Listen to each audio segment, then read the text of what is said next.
Ethiopia is the birthplace of coffee, where it was discovered in the 1st century AD.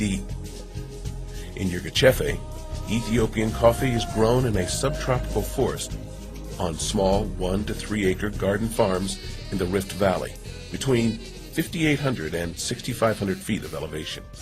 The coffee grows in the shade of the forest trees, is picked by hand, and fertilized with organic waste. Typically, it takes from 3 to 4 years after planting for a coffee tree to produce fruit. The coffee tree produces a white blossom.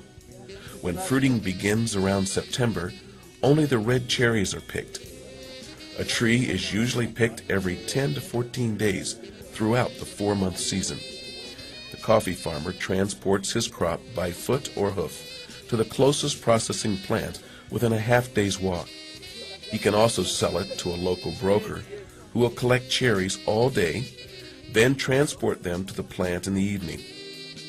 The farmer is paid for the cherries when they deliver the coffee to the plant or broker.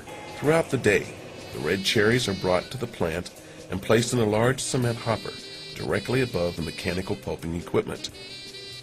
Workers pick out any leaves, sticks, and debris from the cherries. Then, each night, the red cherries are processed. As you can see here, the coffee cherry contains 2 beans, the pit of the cherry, the seed. There's also a pea berry, and that's one that only has 1 pit in it. Those are fairly rare, tend to be a denser bean, and a lot of times have a brighter flavor. Water is pumped from a nearby stream during the day to holding tanks uphill of the processing equipment. The water is then gravity-fed to the various processes. A small gate is opened to allow the cherries to flow from the hopper into the pulping equipment. While the flow of cherries is assisted by water, special equipment uses discs to rub the cherry pulp off the 2 beans that are inside. This is one of the streams that they use in the coffee processing plant. This is actually considered fresh water. As you can see, it's very muddy, though it is fairly clean. The problem is that the process develops a lot of wastewater, and that can't be put back into the stream. When we talk about sustainability, what we want to do is be able to clean that water so that it can actually go back into the environment cleaner than it was when it came out.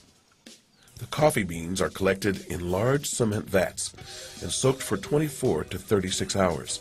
This allows the sticky mucilage that coats the bean to ferment. This fermentation process loosens the mucilage so that it can be removed by washing. Men will agitate the beans in the vat periodically to aid in the fermentation process.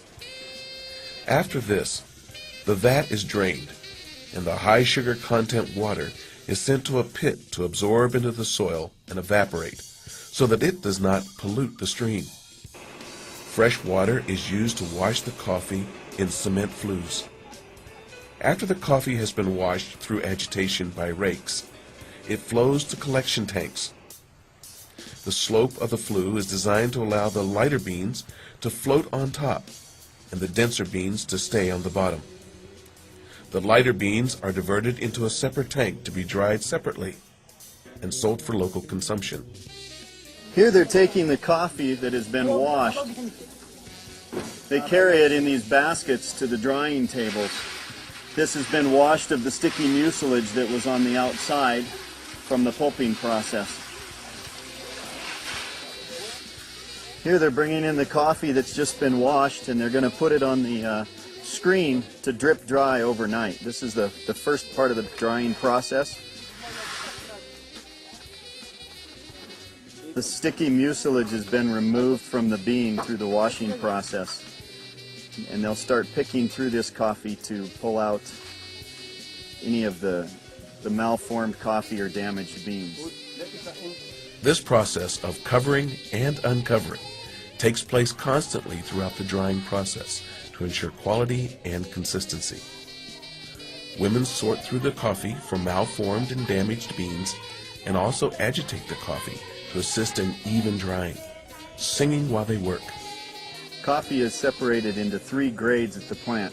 The first grade is exportable coffee. This here is 2nd grade coffee, and it would be sold within the country.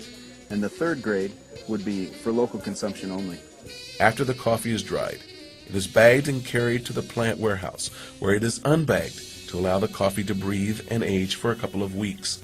It is then rebagged, loaded on a truck, inspected, tarped and sealed for transport to Addis Ababa for final processing. At the Coffee and Tea Authority in Addis Ababa, the coffee is inspected and cupped to document grade and quality. This is about what it takes for a morning pot of coffee. The color and the size of the bean has to do with the silver skin that's on the outside. After 7 to 10 days of drying, they'll send this coffee up to Addis Ababa, where it will be processed and the silver skin will be removed. Final processing, called polishing, removes the silver skin from the coffee before it is placed in labeled bags. The bags are stored by lot for each producer and readied for export. Only coffee of the highest quality is exported. Most coffee is sold at auction in Addis Ababa. Plants that have formed cooperatives, such as the Kebita Kumza plant, are allowed to bypass the auction and sell direct to exporters and buyers around the world. Export coffee is loaded by hand in sea containers containing 300 bags.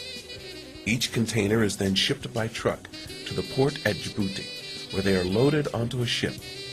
After the container arrives at its port of destination and clears customs, it is delivered by truck to a bonded warehouse, where it is stored in environmentally controlled conditions to maintain proper temperature and moisture content. The coffee is then roasted, bagged and distributed to a wholesale or retail outlet, and ultimately to the end consumer.